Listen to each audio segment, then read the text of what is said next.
आप देख रहे हैं आई विजन नेटवर्क और ये है सिटी चैनल। नई सोच नई दिशा।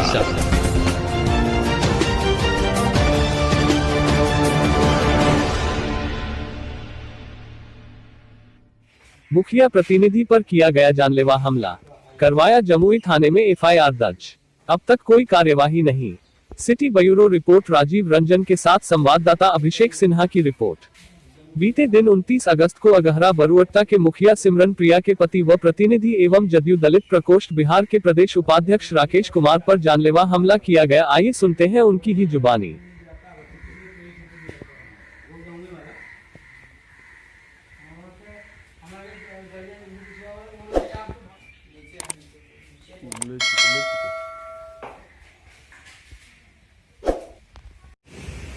ये जो आपके साथ जो घटना हुई ये किस तारीख के हुआ? देखिए 29 तारीख को, चूँकि इस पंचायत की मुखिया मेरी वाइफ हैं सिमरन प्रिया जी, तो माननीय मुख्यमंत्री का जो ड्रीम प्रोजेक्ट है कि पंचायत, हर पंचायत को एक सरकार की तरह, जिस तरह उनका कहना था कि हम भी सरकार चलाते हैं, तो पंचायत भी एक सरकार की भांति है।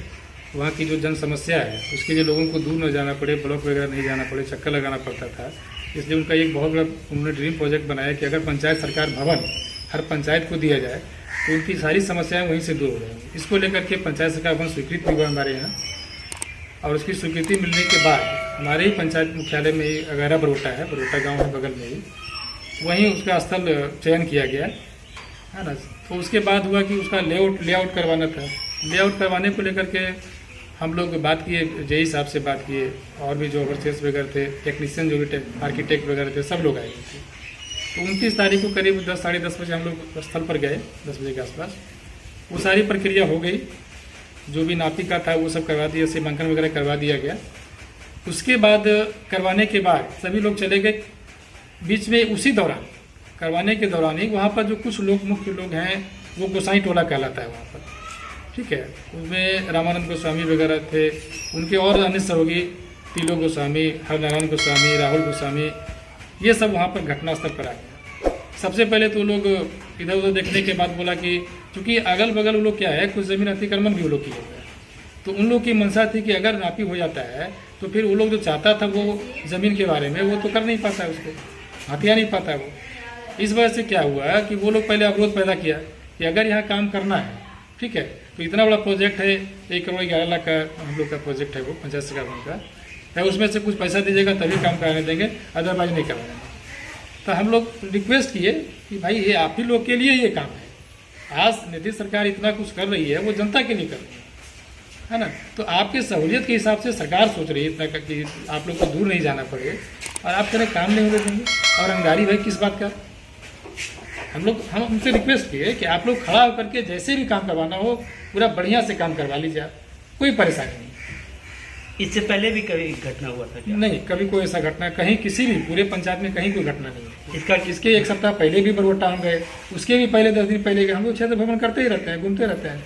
कई बार सुनने में आया, आपको कई बार फोन भी आया था, इसको को ब्लैकमेल भी कर रहा था, हमको कुछ दो, क्या उसके लिए भी कुछ? हाँ, पहले से भी हमको परेशान किया गया इसको लेकर के, कुछ चंद लोगों के द्वारा। जो देखिए है क्या, हम विकास पर अपना मुद्दा है, जो हमारे माननीय नेता नीतीश कुमार जी का मुद्दा है, ठीक है, कि हम न्याय के साथ विकास करेंगे। उनको इस चीज़ को लेकर के हम लोग, उनके कार्यकर्ता हैं, उनके सिपाही हैं, पार्टी के सिपाही हम लोग जब हैं, इसको लेकर के चल रहे हैं, ठीक है। तो जो विकास को लेकर के जो हमें काम करना है, जैसे आज हर घर जो नल का योजना हो, चाहे हर गली पक्कीकरण का योजना हो, है ना, लगभग मैक्सिमम गली हम लोग का पक्कीकरण हो चुका है। इसको लेकर के हम कई बार परेशानी का सामना तो करना ही पड़ता है, प्रतिनिधि तो स्वाभाविक है ना, लेकिन इसकी सूचना लिखित रूप से न देकर के कि कोई परेशानी ना हो, हम लोग आपस में ही समझौता करवा करके पंचायत स्तर पर भी जो प्रबुद्ध लोग हैं उनके भी सारी बातों को रखते थे, सब लोग जानते इसके बारे में, ऐसा कुछ नहीं हुआ। लेकिन उस दिन जो हुआ, जो रंगदारी हमसे मांगा गया, उसके बाद नहीं देने के बाद बीच बचाव भी किया गया। वहाँ पर जो कुछ लोग मौजूद थे, धक्का मुक्की करने के बाद वो लोग बीच बचाव किए, उस गाँव के भी प्रबुद्ध लोग थे, अगहरा के भी लोग थे, चला गया। उसके बाद जब हम लौट करके आते हैं, रोड पर जब चढ़ते हैं, अब गोसाई टोला रामानंद गोस्वामी के घर के आसपास पहुँचते हैं, तो बीच में रोड पर ही वो क्या किया था, मोटा सा लकड़ी रख दिया था ताकि गाड़ी क्रॉस दे। उनकी पूरी प्लानिंग उन लोग का था। अब हुआ क्या, कोई आदमी वहाँ पर था नहीं, जैसे ही हमारी गाड़ी वहाँ जाकर के स्लो हो जाती है स्वाभाविक है स्लो होना। उसके बाद दोनों तरफ से घर से निकल करके ठीक है कि लोग आते हैं और उसके बाद कहते हैं कि साला तुम्हारा मन बढ़ गया है, तुमको बार बार कह रहे हैं कि यहाँ काम नहीं होने देंगे, काम एक ही शर्त पर होगा जब तक तुम लोग हमको 2 लाख रुपया नहीं देगा। वहाँ भी समझाने का हम लोग प्रयास किए लेकिन बात को नहीं माना। इसके बाद क्या हुआ, वहाँ कारू पासवान वहीं पर मौजूद था, उसी गांव का है, बरगोटा गांव का ये कारू पासवान है। वो क्या कहता है, अब साले इसको देखते क्या, इसको यहीं पर ख़त्म कर दो, चाहे इसके लिए जो भी लड़ना हुआ जितना खर्चा करना हुआ हम करेंगे, है ना। उसके कहने के बाद ठीक है, रामानंद गोस्वामी वगैरह जितने उनके सहयोगी थे, सब FIR में हमने नाम दिया है सबका, सब लोग एकदम बिना सोचे समझे अटैक कर दिया हमारे पर। आप जो SP साहब के यहाँ गए तो SP साहब क्या निर्णय लिए इस घटना को? SP साहब वगैरह से हमारे माननीय नेता सब लोग बात किए, उनसे भी बात हमारी हुई है।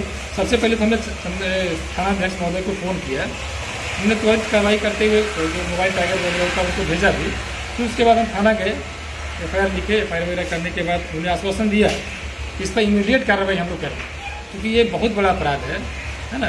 ये प्रतिनिधि, अब ऐसे में लोग काम कैसे करते हैं, विकास का काम तो कहीं ना कहीं फिर अवरुद्ध होगा। और यही विरोधियों का मंशा भी है कि किसी तरह विकास का काम ना हो, हमारे नेता बदनाम है, हम बदनाम है। क्योंकि आगामी जो चुनाव होने वाला है विधानसभा का, उसके तुरंत बाद फिर पंचायत का चुनाव होने वाला है, तो लोग अपनी रणनीति बनाते रहते हैं, उससे हम लोग को फर्क नहीं पड़ता है, काम तो हम लोग करेंगे ही।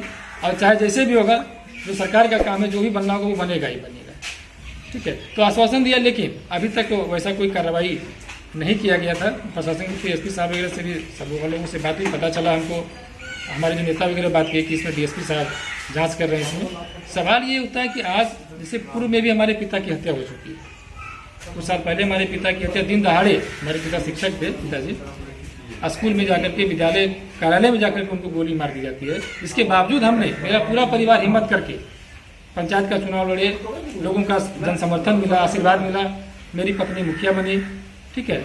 हम लोग सोचे चलो जनता के भी जाते हैं, अब डर करके कब तक रहेगा, आखिर किसी न किसी को तो समाज का काम करने के लिए आगे बढ़ करके आना होगा। इतना हिम्मत करने के बाद हम लोग आए, मेरी वाइफ आई, ठीक है, काम करना हम लोग शुरू किए, लेकिन ये लोगों को रास नहीं आ रहा है। अब फिर हमारे ऊपर हमला होता है, वही चीज़ फिर दोहराई जाती है मेरे ऊपर। तो सवाल ये उठता है कि मेरा परिवार तो शुरू से त्याग कर रहा है, आज भी हमारे साथ वो घटना होती है। अगर हम तो ईश्वर की कृपा है कि, और हमारे जितने भी जनता उनका आशीर्वाद हमारे साथ है, जिसकी वजह से आज हम बाल बाल बच गए। जिस तरह से मारा है, शीशा को फोड़ा है, और पूरा एकदम सुनियोजित तरीके से वो ये घटना को अंजाम दिया है। आपका क्या परिचय हुआ? मेरा नाम राकेश कुमार है और मेरी पत्नी यहाँ की श्रीमन प्रिया जी मुखिया है। वैसे मैं जदयू में दलित प्रकोष्ठ का प्रदेश उपाध्यक्ष भी हूँ।